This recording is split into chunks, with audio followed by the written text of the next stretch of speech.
Hi, I'm Inam Alam, a Prince 2 certified project manager with a master's in project management.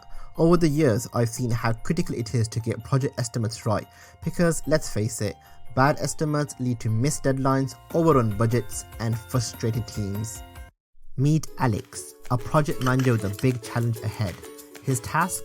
Overseeing the baking, transport, and setup of a stunning multi-tier wedding cake for a high-profile event at a remote location. Tight timelines, plenty of risks, and little room for error. Now, imagine you're in Alex's shoes. How would you estimate the time needed? In today's video, we'll explore how Alex uses 3-point estimation techniques and the PERT method to navigate uncertainty and create a reliable project schedule. Let's dive in. Alex decides to try PERT, the Program Evaluation and Review Technique. Have you heard of it? PERT is a great tool for managing uncertainty in complex tasks with lots of moving parts. Ever been there? PERT uses 3 types of time estimates for each task: optimistic, most likely, and pessimistic. Let's walk through what these look like for Alex's cake project. Now, think about the potential risks. What could go wrong for Alex? Baking, transporting, and setting up all have unique challenges. Let's break down the specific risks and their impact on time. If you were in Alex's place, how would you plan for each scenario? The optimistic estimate assumes no issues, just a smooth process for baking to set up, totaling 5 hours. The most likely estimate includes one high probability risk, say a setup delay, making it 8 hours. The pessimistic estimate includes all potential issues, risks, stretching it to 12 hours. Before choosing PERT, Alex considers using a 3-point estimate. Here's how it works. We take the 3 values, optimistic, most likely, and pessimistic, and calculate a simple average, treating each value equally. The formula looks like this. TE stands for expected time. And in case you're wondering why it's not called ET, it's because ET is often used for elapsed time in project management terminology. So the formula is TE equals O plus M plus P divided by 3. Using the cake project as an example, Alex plugs in his estimates. Optimistic is 5 hours, most likely is 8 hours, and pessimistic is 12 hours. Now let's calculate. We add these 3 numbers, 5 plus 8 plus 12, which equals 25 hours. Then we divide by 3. 25 divided by 3 gives us a 3-point estimate of about 8.33 hours. But is this realistic? With a 3-point estimate, each scenario has equal weight. Even though the most likely estimate is based on what's most probable, for complex projects like the wedding cake setup, this equal weight doesn't reflect the full picture. So, Alex decides to try PERT instead. The PERT formula is similar but gives more weight to the most likely estimate. Here's the PERT formula. TE equals optimistic plus 4 times most likely plus pessimistic, all divided by 6. Let's calculate it together. Plugging in the same values, optimistic is 5 hours, most likely is 8 hours, and pessimistic is 12 hours. We calculate 5 plus 4 times 8, which is 32, plus 12, all divided by 6. That's 5 plus 32 plus 12 equals 49. Then 49 divided by 6 gives us an expected time of about 8.17 hours. With PERT, the estimate is weighted more towards the realistic outcome. We weigh the most likely estimate because it's based on the most realistic scenario, balancing best and worst case situations. Think about it, in most projects, the moderate outcome happens most often, right?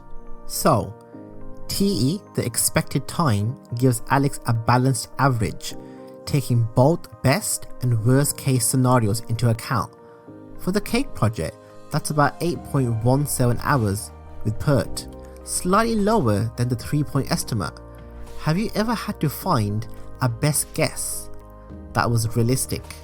But as we know, things don't always go exactly as planned. So instead of betting on 8.17 hours exactly, Alex considers a range around TE, expected time. How would you account for unexpected changes? This is where standard deviation or SD comes in. It helps Alex understand how much the actual time could vary around the average. The formula for SD in PERT is the pessimistic estimate minus the optimistic estimate divided by 6. Let's calculate it together. For Alex's project, the pessimistic estimate is 12 hours and the optimistic is 5 hours. So we subtract 12 minus 5 equals 7 hours. Then we divide by 6. 7 divided by 6 gives us an standard deviation of approximately 1.17 hours. Now, Alex can create confidence ranges around the expected time using standard deviation. For one standard deviation, he adds and subtracts 1.17 hours from the expected time TE of 8.17 hours. This gives a range from 7 hours, which is 8.17 minus 1.17 equals 7, and we have 8.17 plus 1.17, which gives us 9.34 hours. So our range is 7 hours to 9.34 hours. Statistically, there's about a 68% chance the project will fall within this range. When have you needed this kind of buffer? For 2 standard deviations, Alex multiplies the standard deviation by 2. 1.17 times by 2 equals approximately 2.34 hours. Adding and subtracting this from the TE expected time gives a range from about 5.83 hours to 10.51 hours with a 95% confidence level.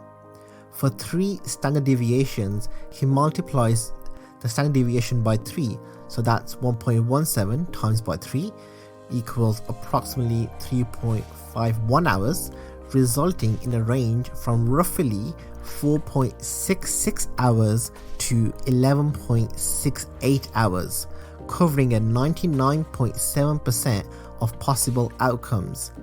Would this give you more confidence in your schedule? If Alex wants to be almost certain the cake project will be ready on time, he could plan for 3 standard deviations, covering nearly all possible delays. However, the time window becomes wider. In your experience, when would you need this level of confidence? Alex feels prepared, but he's aware PERT has its limits. While it's great for uncertain tasks, it relies on his judgment for each estimate. Have you found that some methods work better depending on project complexity?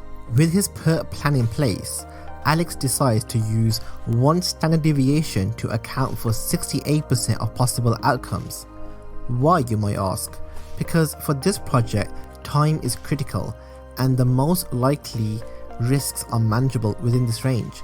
He knows that planning for 99.7% of outcomes, 3 standard deviations, would add unnecessary buffer time, which isn't feasible given the tight deadline. By choosing 1 standard deviation, Alex creates a schedule that balances confidence with practicality.